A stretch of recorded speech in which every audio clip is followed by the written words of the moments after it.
Hello you guys, welcome to my channel Brush It Up. In today's video we are going to make a painting of this Japanese style koi pond, and I really like the way they do their like ponds, and it's like a major like an interior decor part of the way they drew their architecture.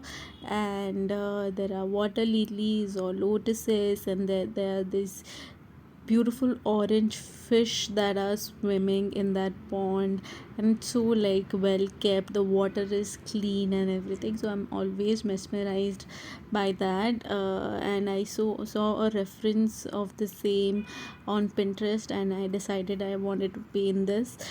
This is my second attempt in doing this, because I started and I sketched it out and I started painting. But what I did is I laid down the darker color first, and that was a mistake, because of which when I tried to put down the lighter color, even after the dark color had dried, it every time I was trying to put a light shade, it was activating the dark shade, and both were getting mixed and it wasn't looking good. And I got frustrated. I too literally tore that page and started with the next one. And so this is my second attempt, where I decided that I'll go from light to dark. That is the technique of watercolor. This is gouache, but for some reason these gouache colors have dried and cracked, and haven't maintained their consistency.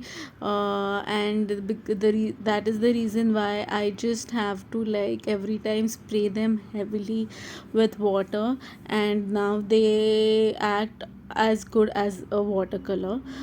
They no longer have this thing of where, in gouache you can paint a light color over a dark color. They no longer do that. Every time I put down any color on top of other color, the base color gets activated and they both start mixing. So that's no longer true for these colors act as watercolors. So I have to apply the technique of watercolor, where you go from like a lighter shade to a darker shade. So that is what I am doing here. I am going from a lighter shade to a darker shade. The one thing I realized while painting these lotuses is that if you like get a lot of the paint and only add a tiny bit of water to it, but all the paint is dried, okay, so you have to add water to activate it. And once it's activated, still you have to take chunks and chunks of that paint and then mix a little bit of water. Then if you want, then even if the color is light, you can layer it on top of like a darker shade.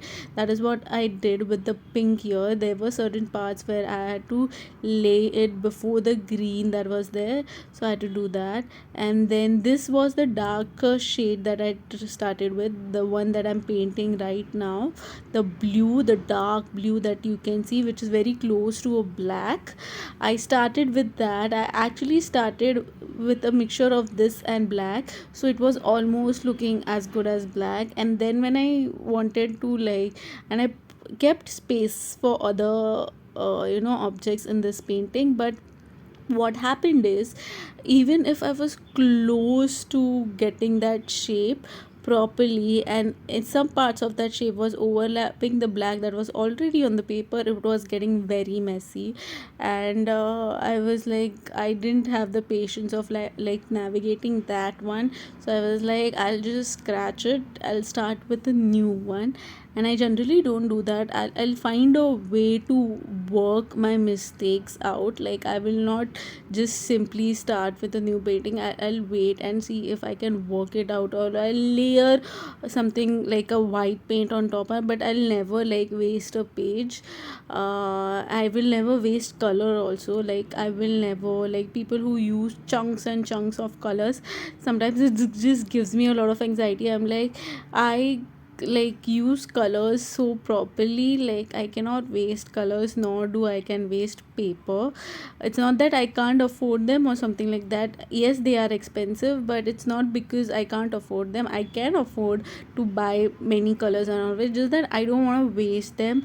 And it's just very precious that a beautiful pink color, you are just wasting chunks and chunks of like a beautiful green or a pink color, and just layering unnecessarily.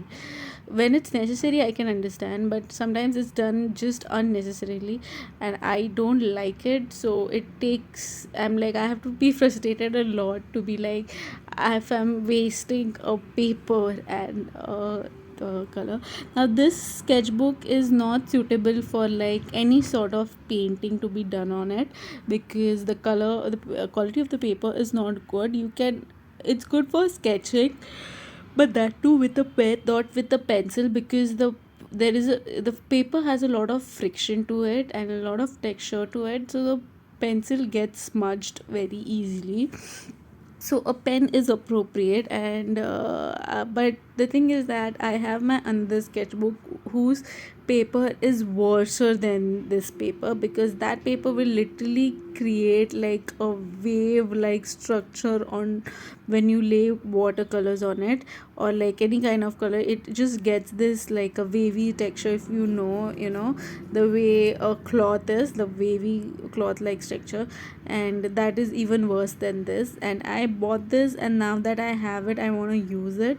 So I was like, doesn't matter, I'll just make sure that I tighten the paper by using some kind of a tape, so it doesn't, you know, starts crinkling once I put paper on, because paper tends to, if it is not a good quality of paper, what it is important to use the suitable paper for the suitable medium, because the paper will start what do you call, it absorbs the water and it starts to shrink, and it creates this different like it won't be like a sleek straight paper, it will start creating this wavy kind of waves on it, and it just makes the paper worse. So it is very necessary that the paper is such that it can take as much as water is required, it doesn't start peeling or it doesn't start forming those wave like structures.